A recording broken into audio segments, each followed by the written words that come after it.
જય Shri Krishna. Welcome to my channel.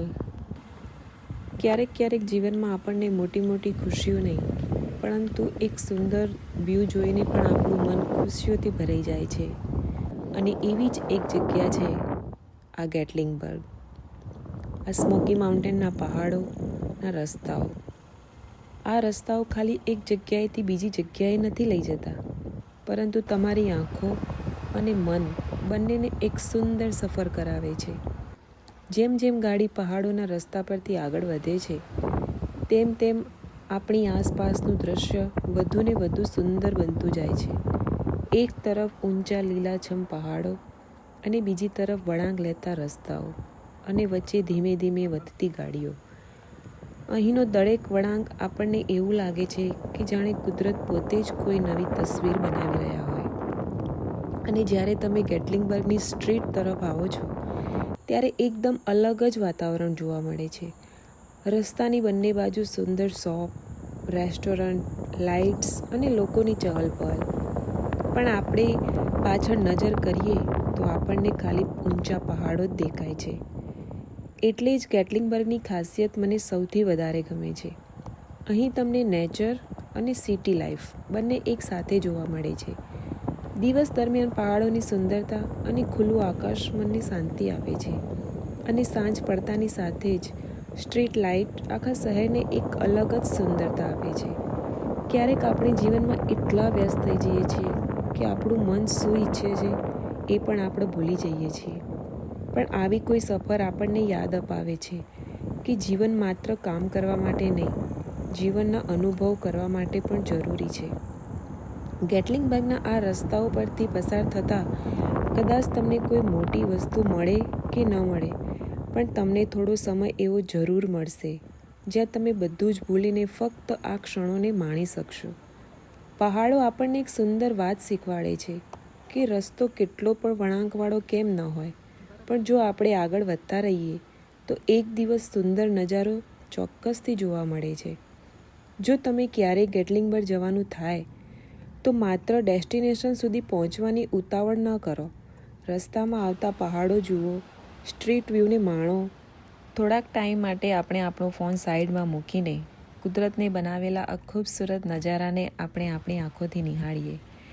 કારણ કે સમટાઈમ એવું થાય છે કે આપણે કેટલીક સફરો આપણી યાદોમાં એટલા માટે રહી જાય છે કારણ કે ત્યાં આપણે માત્ર એક જગ્યા નહોતી જોઈ, પણ આપણે ખુદ આપણા માટે કાઢેલો એક સમય હતો જે આપણને હંમેશા યાદ રહેતો હોય છે.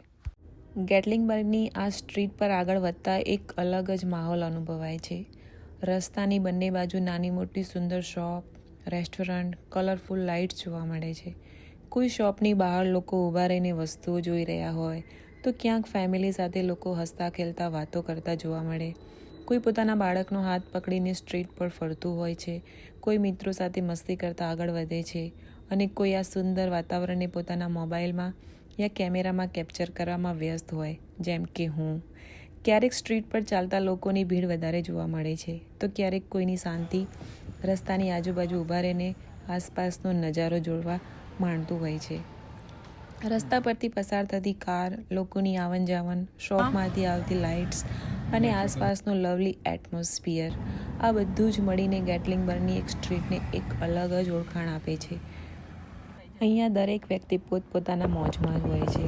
કોઈ શોપિંગ માટે આવે, કોઈ ફેમિલી સાથે ક્વોલિટી ટાઈમ સ્પેન્ડ કરવા માટે, તો કોઈ માત્ર સુંદર જગ્યાની માટે યાદો લઈ જવા માટે આવે છે. અને સૌથી સુંદર વાત તો એ છે કે આટલી બધી ચહલ-પહલ હોવા છતાં પણ તમારી નજર જ્યારે સ્ટ્રીટની પાછળ પડે ત્યારે ફક્ત ને ફક્ત આપણને પહાડો જ દેખાય છે. ત્યારે આ એક ક્ષણમાં બધું જ શાંત થવા લાગે છે.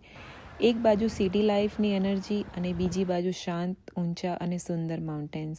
સાંજ પડતી જાય છે તેમ સ્ટ્રીટ લાઇટ વધુને વધુ સુંદર દેખાવા લાગે છે. લોકોની અવરજવર ચાલુ જ રહે છે. રેસ્ટોરન્ટમાં લોકો ભોજન માણતા હોય છે, શોપમાં શોપિંગ ચાલતી હોય છે, અને રસ્તા પર ફેમિલી અને ટુરિસ્ટ ધીમે ધીમે ફરતા જોવા મળે છે. કોઈ હસતું હોય, કોઈ વાતો કરતું હોય, કોઈ ફોટા પાડતું હોય, અને કદાચ કોઈ એવો પણ હોય જે બસ થોડા ટાઈમ માટે પોતાની રોજિંદી જિંદગીથી દૂર આવીને આ ક્ષણોને જીવી રહ્યો હોય. આ સ્ટ્રીટ માત્ર એક રસ્તો નથી, અહીંયા પસાર થતા દરેક માણસ સાથે એક નાની નાની યાદ પણ આગળ વધતી જાય છે. અને કદાચ એટલા માટે જ આ ગેટલિંગબર્ગની આ સ્ટ્રીટ વ્યૂ એટલા માટે ખાસ લાગે છે. અહીં પહાડોની શાંતિ પણ છે અને શહેરોની હલનચલન પણ છે. તો આ છે ગેટલિંગબર્ગની સ્ટ્રીટ અને માઉન્ટેન વ્યૂ. જો હું તમને એક વસ્તુ બતાવું, આ તમને આખું ફાર્મ દેખાય છે ને, એ સફરજનનું છે. આખી સફરજનની વાડી છે. આપણા ઇન્ડિયામાં અહીંયા કોઈ રહેવા દે આવે? જો હું બતાવું નજીકથી સફરજનનું આખું ઝાડ, કેટલા બધા નીચે પડ્યા હતા. આવી આખી વાડી છે જામફળની અને સફરજનની. તો મળીએ નેક્સ્ટ વ્લોગમાં. Thank you so much for watching. Bye bye, take care.